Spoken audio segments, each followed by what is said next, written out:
In part 1, we talked about the royal notice of dominion, what it is, why it matters, and how it represents the return of divine government on earth. Now, we're going to take it even deeper, because to understand what's happening now, you have to understand what was done in the past. Not what the victors wrote in his stories, but the truth.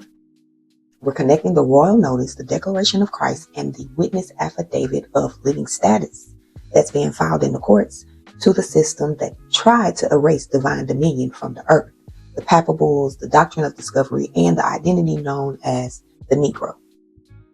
Centuries ago, the papacy issued a series of decrees called papal bulls. They claimed to carry divine authority, but these weren't messages from heaven. They were legal instruments of domination. You heard me correct. Legal instruments of domination. The first one I want to talk about is Dum Diversae. I think I pronounced that right. Dum Diversae. Issued by Pope Nicholas V in, y'all, I take these dates like with a grain of salt, because we don't know if these dates are accurate or not. So I take these dates with a grain of salt. So the first one is allegedly issued by Pope Nicholas V in 1452.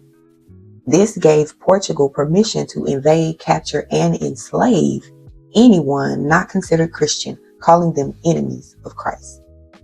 This was the first official decree that made human bondage a holy mission. The seed of racial slavery written in church law. Yeah. The second one I want to talk about is Romanus Pontifex. 3 years later came Romanus Pontifex, meaning the Roman pontiff. This bull expanded Portugal's reach, granting the right to claim land, seize gold and resources, and keep captured people in servitude. Yeah, these are the papal bulls. Let's stay focused on what we're talking about. These are papal bulls issued by the popes, which are instruments filed in a court. Okay? It turned conquest into commerce, transforming the slave trade into an empire sanctioned by the church. We're talking about the Roman Catholic Church.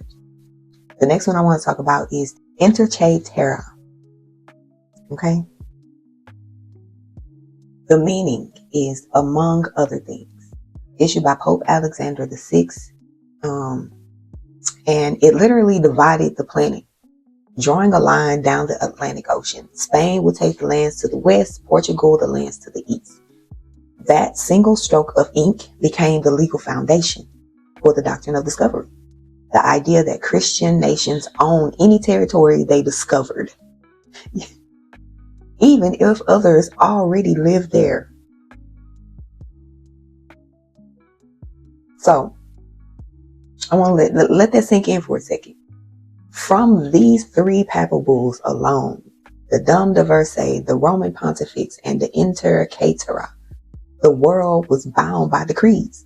But where their decrees enslaved the body, the royal notice of dominion now rises to free the soul. Their papal bulls claim divine ownership. The notices that we're filing restores divine jurisdiction back to the living. That became known as the doctrine of discovery, a false dominion that allowed men to call other men property and to rename entire nations as discoveries. It was never discovery. It was theft, justified by religious deception and sealed under the name of God. I'm going to plug in the video on the UCC1 that they filed, and yeah, they did. They sealed it under the name of God. Here's how you can access the UCC1 reports on how the United Nations governments connect themselves to God. And they're still doing these things today. From those decrees came crowns, kings who ruled in the name of heaven while serving the interests of empires. Even today, the so-called King of Kings and Lord of Lords in that system is King Charles, the living face of the same throne that once authorized global colonization. The very titles that belong to the Most High were claimed by men who declared themselves divine. What we're seeing today is not the end of a monarchy. It's the exposure of a counterfeit kingdom. Now let's connect the system to identity. Under the doctrine of discovery, anyone who wasn't European or Christian was labeled subhuman. Under the doctrine of discovery, anyone who wasn't European or Christian was labeled subhuman, y'all. And from that system came a name that only one group was given, the Negro. That word wasn't just about color. It was a status. It meant you have no inheritance. You have no nation. You are property under our discovery. And for centuries, that label has followed one group of people, the same people who, according to the prophecy, would awaken and reclaim dominion in the end times. That divine authority stands again among the living. The royal notice of dominion puts the world on public notice that false dominion is over. Now the script is reversing. The declaration of Christ establishes the revelation that divine authority stands again among the living. The royal notice of dominion puts the world on public notice that false dominion is over.